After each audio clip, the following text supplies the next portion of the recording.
Hello everyone and welcome back. I'm glad to see you on our CAS.AI channel. Today I, Zoriana Omelchuk, CMO of CAS.AI, want to talk about a very important topic that probably concerns all marketers involved in user acquisition and running ROAS campaigns or any type of campaign on Google Ads for iOS games. How is it working out for you? How do you calculate it and how do you do your analytics? Please share your own experience in the comments under this video. And now I'll show you all our own life hacks that we use, how we look at things, how we carefully evaluate, and how we calculate. Maybe this will be useful for you. If you want to start monetizing your game immediately using 15 different ad networks, simply go to the CAS.AI website and fill out the form, and we will help you with this process very quickly. Why is it so hard for us to separate the installs that come from Google on iOS? Because a portion of these specific installs are frequently and automatically counted as organic traffic. As you probably already know, major self-search platforms like Facebook and Google use complex modeling. But what exactly does this mean for you? In your tracker, you only see those users, only those installs, where the users actually allowed themselves to be tracked when they first installed your app on iOS. It is only from those users that a certain cohort is formed, and then the algorithms of each network are trained specifically on them. But, as a general rule of thumb, for user acquisition campaigns on Google, this is not enough. And other users are automatically attributed to organic. So, what exactly is happening here? Google uses conditional modeling, which essentially means that out of 100% of users in this campaign, a specific portion of those individuals have allowed themselves to be tracked and have fully agreed to provide some information. As for all the rest of them, we assume that they might also behave in a very similar way in your game. That is, they will have similar user behavior and we can model them as well. In other words, we can assume that some additional number of users are also users who came from Google, from this specific advertising network. Those who run advertising campaigns already know that there are certain attribution windows. What does that mean? It is the specific period of time during which the MMP determines from which network a user originally came to you and, so to speak, assigns and attributes them to a specific marketing source.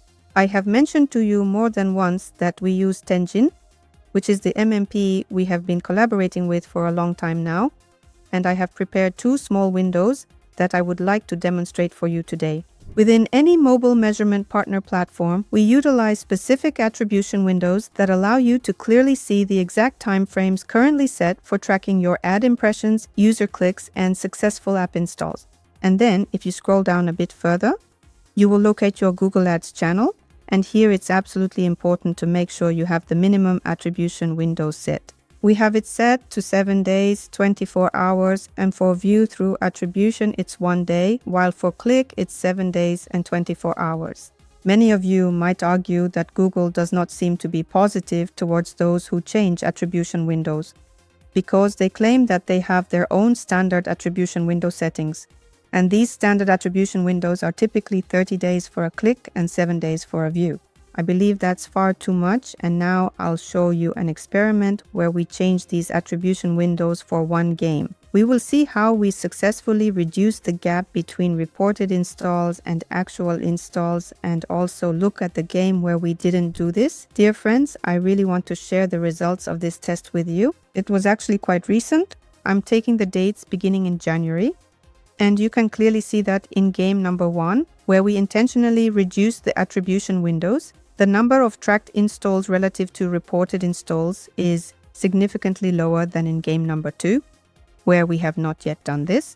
Consequently, these reported installation numbers end up in our raw data, and our analysts then apply specific formulas to accurately calculate and assess KPIs and ROAS for all Google campaigns. Here I selected only Google. Right here we have Google Ads, specifically for the Google platform. This is the number of installs that are attributed by our MMP, Tenjin. So by following this approach, we can clearly see for ourselves the number of installs we have in the MMP and how many we actually have in total.